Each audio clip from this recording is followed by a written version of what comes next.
Hello दोस्तों, कैसे हैं आप। राइस फ्रॉम दुरबल के एपिसोड 24 के साथ हाजिर हूँ। एपिसोड की शुरुआत में अंकल फैंग पुपेन से कहते हैं कि अब रात बहुत हो चुकी है, तो यहाँ पे बहुत से मॉन्स्टर्स घूमने वाले हैं, तो ध्यान से रहना। पुपेन अंकल फैंग से बोलता है कि अंकल ब्रदर्स यू अभी तक आया नहीं है, क्या उसके साथ कुछ हुआ होगा। अंकल फैंग पुपेन से कहते हैं कि ये जो मॉन्स्टर्स हैं वो हवा में उड़ते हैं, इसलिए उनको पकड़ना थोड़ा मुश्किल हो जाता है, इसलिए जियो को थोड़ा टाइम लग रहा है। पर जियो के पास इतना स्ट्रेंथ है कि वो अकेले ही कितने सारे मॉन्स्टर्स को मार सकता है, इसलिए उसके बारे में चिंता मत करो और वो किसी भी वक्त आ सकता है। और अगले सीन में वहाँ पे बहुत से मॉन्स्टर्स आ जाते हैं अंकल फैंग और पुपेन के सामने। पुपेन उन मॉन्स्टर्स को देख के बोलता है कि ये लोग हमको कैसे ढूंढ पाए, क्या ये लोग कब से इतने स्मार्ट हो गए। अंकल फैंग पुपेन से कहते हैं कि सबसे बुरी बात तो ये है कि ये जो जनरल रैंक पे जो मॉन्स्टर्स होते हैं उन लोगों के पास बहुत ज्यादा ही ब्रेन होता है और वो मॉन्स्टर्स आगे अटैक करने के लिए आगे बढ़ रहे होते हैं। पुपेन अंकल फैंग से बोलता है कि अंकल अब हम क्या करें, क्योंकि यहाँ से भागने का टाइम तो चला गया।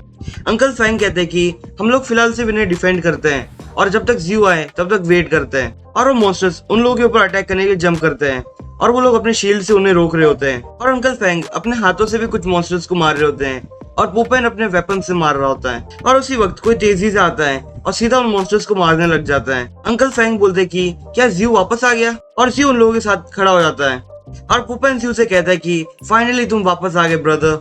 जियो उन सारे मॉन्स्टर्स को देख के बोलता है कि यहाँ पे जो सारे जनरल रैंक के मॉन्स्टर्स हैं, मैं इन लोगों को तो ही ढूंढ रहा था। और कहता है अंकल फैंग से कि आप लीडर का ध्यान रखिए।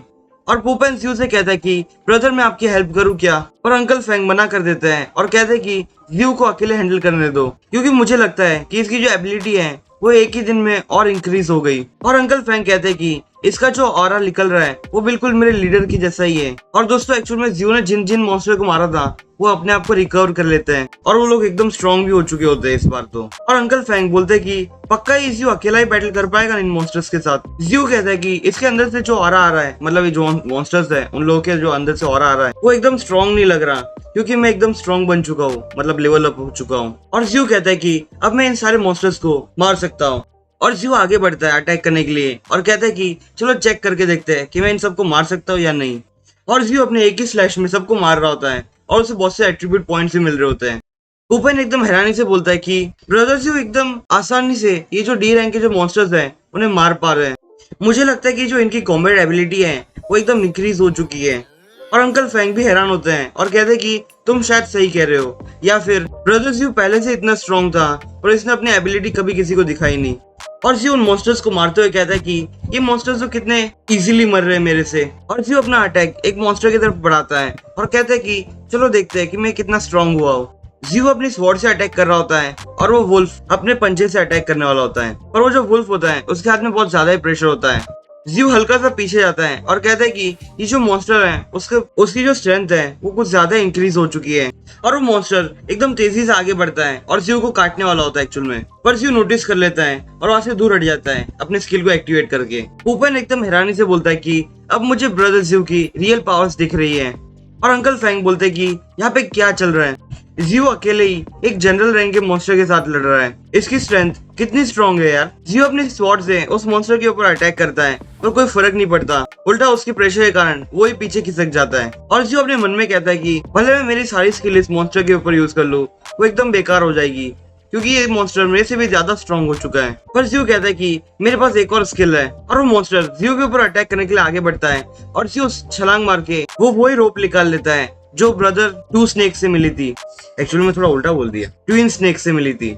और वो उस रोप से उस मॉन्स्टर को बांध देता है और जियो अपनी स्वॉर्ड से उस मॉन्स्टर के ऊपर अटैक करने के लिए आगे बढ़ता है और एकदम तेजी से अपने सारे स्लैश उस मॉन्स्टर को मार देता है। और जियो उस मॉन्स्टर को मारने के बाद आगे बढ़ता है और कहता है कि मैंने सक्सेसफुली एक जनरल रैंक के मॉन्स्टर को मार दिया। अंकल फैंग एकदम हैरान होते हैं और कहते हैं कि इस लड़के ने अकेले ही नहीं जनरल रैंक के मॉन्स्टर को मार दिया, मुझे तो विश्वास ही नहीं हो रहा।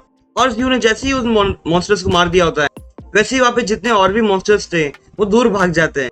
और सिस्टम जियो से कहता है कि तुमने ऑलमोस्ट जनरल रैंक के मॉन्स्टर को मारा है, इसलिए तुम्हें 3 एट्रीब्यूट पॉइंट्स मिलते हैं। और जियो कहता है कि मुझे पता था जो मेरे पास जो करंट पावर है उसके थ्रू मैं एक जनरल रैंक के मॉन्स्टर को तो मार ही सकता हूँ। और जियो कहता है कि मैं स्ट्रॉन्ग हूँ एवरेज एडवांस स्टार वॉरियर से, और इस बैटल के बाद से जो मेरी पावर है वो सबसे ज्यादा स्ट्रॉन्ग हो जाएगी, और जो जनरल रैंक पे पहुंचने वाले हैं उनसे भी ज्यादा स्ट्रॉन्ग होगी मेरी पावर। और पुपेन एकदम तेजी से आता है और सीधा जियो की पीठ पे चढ़ जाता है और कहता है कि ब्रदर तुम तो बहुत स्ट्रांग हो, तुमने अकेले नहीं एक मॉन्स्टर को मार दिया, मतलब कि जनरल रैंक के मॉन्स्टर को। और जियो पुपेन से कहता है कि भाई तुम नीचे उतरो, तुम्हारा वजन बहुत ज्यादा है, मेरी पीठ टूट जाएगी। और पुपेन कहता है कि मैं नीचे नहीं उतरने वाला। और अंकल फैंग जियो से कहते हैं कि जियो तुम्हारा थैंक यू, अगर तुम हमारी टीम में नहीं होते तो पता नहीं क्या हो जाता। अंकल फैंग जियो से कहते हैं कि तुमने तुम्हारी पावर्स को छुपाए रखा था, पर अब मैंने तुम्हारी जो पावर्स है उसे देख लिया, और अब मुझे ऐसा लगता है कि तुम हमारे लीडर से भी ज्यादा स्ट्रांग हो। और जियो कुछ बोलने वाला होता है, उससे पहले अंकल फैंग कहते कि तुम्हें कुछ बोलने की जरूरत नहीं है, मैं पहले ही समझ गया कि मैंसनरी गिल्ड वालों ने तुम्हें हमारी गिल्ड में क्यों, मतलब हमारे स्क्वाड में क्यों डाला, क्योंकि लीडर को पता था कि तुम अकेले ही ली फैमिली का काउंटर कर सकते हो। और पुपेन कहता है कि एक्चुअल में जो मेरे डैड है वो एक्चुअल में दूर के सोचने वाले इंसान है। और जियो थोड़ी धीमी आवाज में कहता है कि मुझे नहीं लगा था कि तुम लोग ये सोचोगे। और वो अपने मन में कहता है कि ये ली फैमिली की स्कीम क्या होती है। और वो लोग उन मॉन्स्टर की डेड बॉडीज के पास जा रहे होते हैं। और अंकल फैंग कहते हैं कि ये जनरल रैंक के जो मॉन्स्टर्स हैं, इन लोगों की जो बॉडी है पूरी ट्रेजर के समान है। और जियो कहता है अंकल फैंग से कि इनकी जो बॉडी के पार्ट्स होंगे, मतलब कि मटेरियल, उनकी प्राइस क्या हाई होने वाली है। और पुपेन अपना कुछ अलग ही बोलता है, कहता है कि ये जो मॉन्स्टर्स हैं, इन लोगों का मीट क्या बहुत टेस्टी होगा। और अगले सीन में वो लोग उस बॉडी, मतलब उस मॉन्स्टर की बॉडी से मटेरियल्स कलेक्ट कर रहे होते हैं। और अंकल फैंग कहते हैं कि ये जो मॉन्स्टर है, इसकी जो आई है वो एक्चुअल में कुछ मिलियंस में बिक जाएगी। और जियो कहता है कि मैंने इतनी मेहनत की तो भी मेरे को सिर्फ कुछ मिलियंस ही मिलने वाले। और अंकल फैंग जियो से कहते हैं कि ये रिवॉर्ड्स बस इधर ही नहीं रुके, आगे भी रिवॉर्ड्स मिलने वाला है एक्चुअल में। और कहते हैं कि जो ये मॉन्स्टर है उसका जो फर है वो भी बहुत महंगा बिकेगा, मतलब कुछ मिलियंस में तो बिक ही जाएगा। और इसके हाथ, उसके पंजे, उसका जो मुंह है, उसकी हड्डियां, वो भी कुछ मिलियंस में तो बिक ही जाएगी। और पुपेन को कुछ नोटिस हो रहा होता है और वो भागते हुए जाता है और कहता है कि ये जो बाकी के मॉन्स्टर्स की जो बॉडी पड़ी है वो मेरे ऊपर छोड़ दो, मैं देखता हूँ। और कुछ देर बाद का सीन दिखाया जाता है और पुपेन कहता है कि तुम लोग वहाँ पे बैठे बैठे क्या देख रहे हो, यहाँ पे आओ और मेरी हेल्प करो, मैं इस चीज को और ज्यादा उठा नहीं पाऊंगा।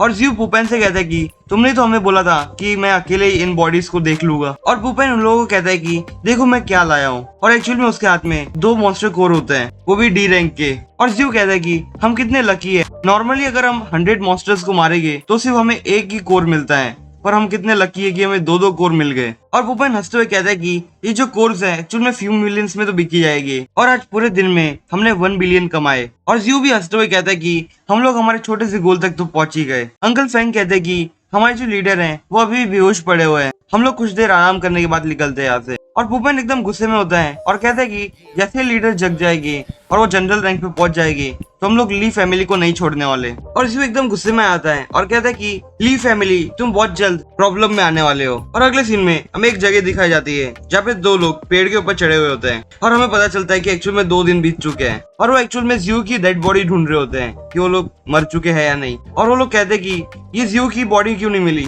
जियो और पुपेन और वो अंकल फैंग और वो लीडर की। और उसमें दूसरा लड़का कहता है कि अगर वो लोगों की बॉडी नहीं मिली तो जो ली फैमिली है वो लोग हमारी प्रॉब्लम खड़ी कर देंगे। और जिसने उन लोगों को धोखा दिया होता है, मतलब जियो और वो लीडर को, वो कहता है कि वो लोग सच में मरे हैं कि नहीं। और वो अपने मन में कहता है कि लीडर मुझे माफ कर देना, मेरे पास कोई भी चॉइस नहीं थी। तभी अगली जगह का सीन दिखाया जाता है जहाँ पे जियो और पुपेन और अंकल फैंग खड़े होते हैं। और जियो एकदम गुस्से में होता है और कहता है कि इन लोगों ने वापस यहाँ पे आने की हिम्मत की, मुझे लगता है कि इन लोगों को कुछ ज्यादा इंटरेस्ट है मेरे अंदर, पर अब मैं इन लोगों को नहीं छोड़ने वाला। अंकल फैंग कहते हैं कि जियो तुम्हें जो करना है वो कर सकते हो, मैं लीडर का ध्यान रख लूंगा, मैं और पुपेन मिलके। और जियो अपनी वही रोप को एक पेड़ में लगा देता है और वो दूसरे क्लिप से उस रस्सी की मदद से दूसरी जगह पहुंच जाता है। और जो लोग जियो को ढूंढ रहे होते हैं वो लोग कहते हैं कि अभी ऑटम चल रहा है, इसलिए जो माउंटेन्स हैं वो रात को एकदम ज्यादा ठंडक हो जाते हैं। और उसमें दूसरा लड़का कहता है कि मुझे वापस जाना है और ड्रिंक लेनी है, पर जियो वहाँ पे तुरंत आ जाता है और अपनी स्किल यूज करके उन दोनों को मार देता है। और धीरे धीरे वहाँ पे जितने भी लोग होते हैं उन्हें मारने लग जाता है, धीरे धीरे नहीं एकदम तेजी से मार रहा होता है एक्चुअल में। और उनमें से एक लड़का नोटिस कर लेता है और कहता है कि वहाँ पे क्या चल रहा है, कौन उन लोगों को मार रहा है। और तभी जियो एक पेड़ पे जाके खड़ा हो जाता है और वो अपना डरावना सा लुक दे रहा होता है और कहता है कि ये तो ली फैमिली के साइड कैरेक्टर्स हैं, ली होंग कहाँ पे हैं। और वो लोग एक्चुअल में जियो को पहचान जाते हैं और कहते हैं कि तुम तो वही लड़के हो ना जिसको हम लोग ढूंढ रहे थे, और तुम अपने आप को स्ट्रॉन्ग एक्ट करने का बंद कर दो। और बाकी के लोग अपने साथियों से कह रहे होते हैं कि जल्दी से जाओ और वो जियो है उसका सर काट के लेके आओ, ली होंग बहुत खुश हो जाएगी और हमें रिवॉर्ड्स देगी। और वो लोग अपने वेपन्स लेके जियो की तरफ आगे बढ़ते हैं अटैक करने के लिए। और जिसने धोखा दिया होता है वो लड़का कहता है कि ये बहुत बुरी बात है कि जो जियो की जो ऑरा फील हो रहा है मुझे वो एकदम अलग क्यों लग रहा है, क्योंकि पहले उसका ऑरा क्योंकि बहुत अलग था, क्योंकि मुझे लगता है कि ये ऑलमोस्ट जनरल रैंक पे पहुंच चुका है और वो एकदम डरावना सा भी हो चुका है उसका और हाँ दोस्तों, एपिसोड एंड करूँ उससे पहले जिसने भी मेरी सेकंड चैनल पे जाके नई सीरीज को नहीं देखा हो तो मैंने डिस्क्रिप्शन में लिंक दिया है, आप जाके देख सकते हो। तो दोस्तों आज का एपिसोड बस यही तक। अगर आपको मेरा एक्सप्लेनेशन पसंद आया हो तो प्लीज मेरे चैनल को सब्सक्राइब कीजिए। मैं आपसे फिर मिलूंगा इस सीरीज के अगले एपिसोड के साथ, तब तक के बाय।